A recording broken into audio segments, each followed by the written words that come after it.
Hi! Happy Valentine's!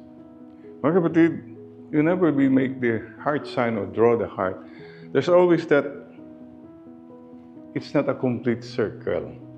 Merong incomplete, no?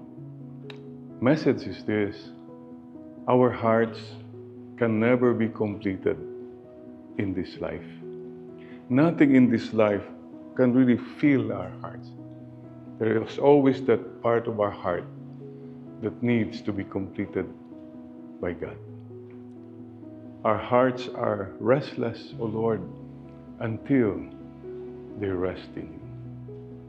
So on Valentine's Day, let's celebrate the heart and the big heart. Lord, you're the big heart. We are all in your big heart. Thank you for embracing us in your big heart, Lord. Salamat po. We ask the Lord to bless our human hearts. Sana puso natin become more human, more kind, more generous, more understanding.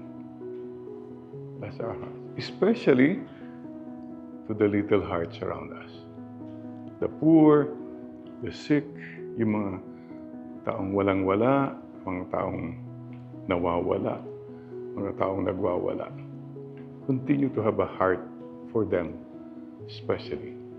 And no matter what happens, connect with people. Continue to connect with people.